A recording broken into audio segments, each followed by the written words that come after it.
our so-called Muslim leaders, those self-appointed, self-deluded little men with the backbone of amoeba and the words of weasels,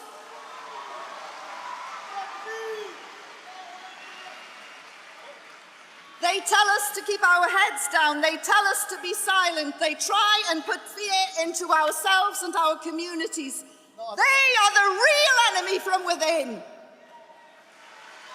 Takbir! Takbir! Takbir! So craven are they in their devotion to carrying out the wishes of Tony Blair, it is like watching a bucket of frogs trying to clamber over each other to reach the top to be noticed. Some of those who hang around the gates of power have become corrupted and seduced by Blairite politics.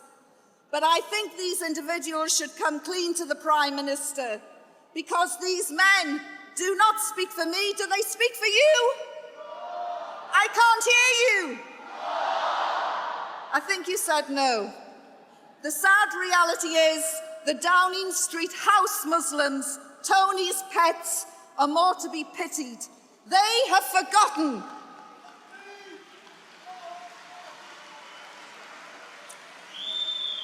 They have forgotten that we are merely travelers in this life, just passing through. They have forgotten to fear Allah.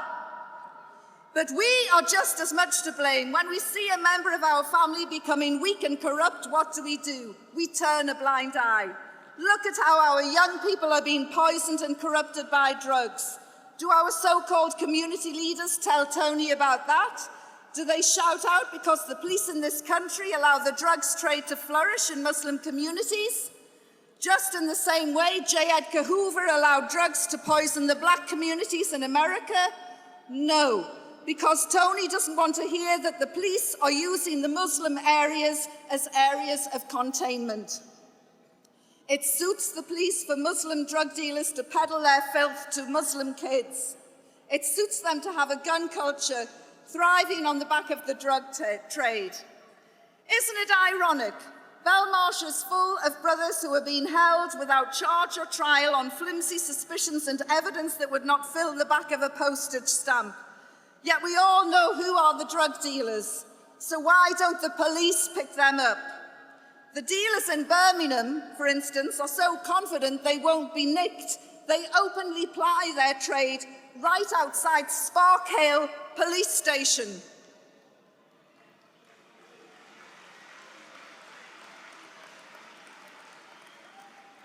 Blair wants to control us, and he knows if he can pull us away from our deen, he will succeed.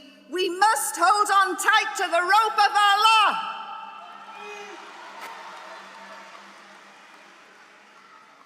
They want to keep us quiet, keep us silent, but remaining silent is no longer an option. The great only seem great when they keep us on our knees. The time has come when we must stand up and unite. And if fear keeps you on your knees, then you may as well be in the next cell to our dear brother, Baba Ahmed. Full details of the injustices of his case can be seen in the exhibition hall on stand U9. Basically, Britain has become the only country in the world to sign an extradition treaty that allows America to demand the arrest of any British citizen they claim may have committed a crime. We have no right to challenge the evidence put before the British courts. Our freedoms and liberties are being carpet-bombed before our very eyes. But it's not just abroad that we Muslims are being persecuted. Look what is happening on our own doorsteps. Here are some official Home Office statistics involving Muslims in Britain. Since 9/11, more than 3,000 homes have had their doors kicked in by some of the most racist and Islamophobic police forces. More than 700 Muslims have been arrested under the Terrorism Act of 2000. Of those, 118 have been charged. Only 17 have been convicted, and most of those are appealing against sentence.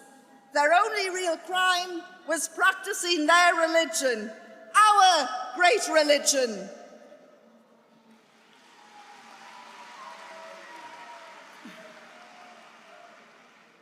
I see the most institutionally racist and Islamophobic police force, the Metropolitan Police, are co-sponsors of this event.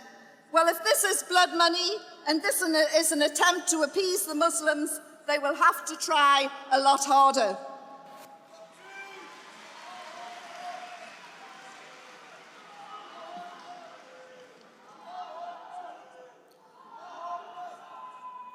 Let us not forget how some of those officers mocked our brother Baba Ahmed, put him into the prayer position and said, "Where is your God now?"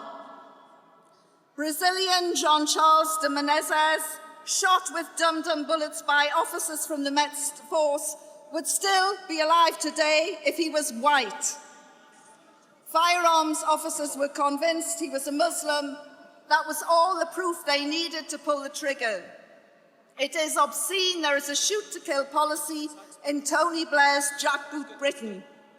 A new investigation is underway after Met officers threw a copy of the Holy Quran in a dustbin and shouted abuse at one of our brothers only a few weeks ago. I am told the case will take more than a year to investigate. As I said, our freedoms and liberties are being crushed and eroded. This government wants to control our thoughts, our reading, what we watch on television. Bookshop owners are facing up to 7 years in prison under Clause 3 of the proposed new terrorism bill for selling books like this, Milestones by Saeed Qutb, the dawn of modern times. There are places in the Middle East where I could be arrested for simply holding onto this book. Do you want that sort of censorship here? But it's not just what we read, it's what we view as well. Again, this DVD, 21st Century Crusaders, is very graphic, it's hard-hitting, but it tells the truth. Tony Blair wants to ban it, and an imam reported the Maktabar bookshop in Birmingham to the police for selling it. It's on sale now at stand R13. The more of us who buy it, the safer we are.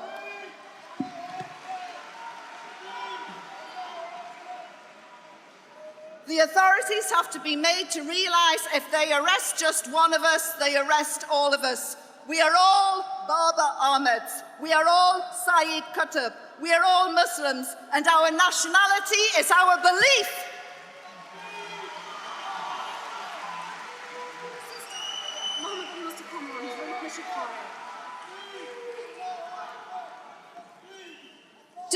Jazakallah khair. I'd love to go on, but I'll have to go now. Thank you so much for listening. Assalamu alaikum.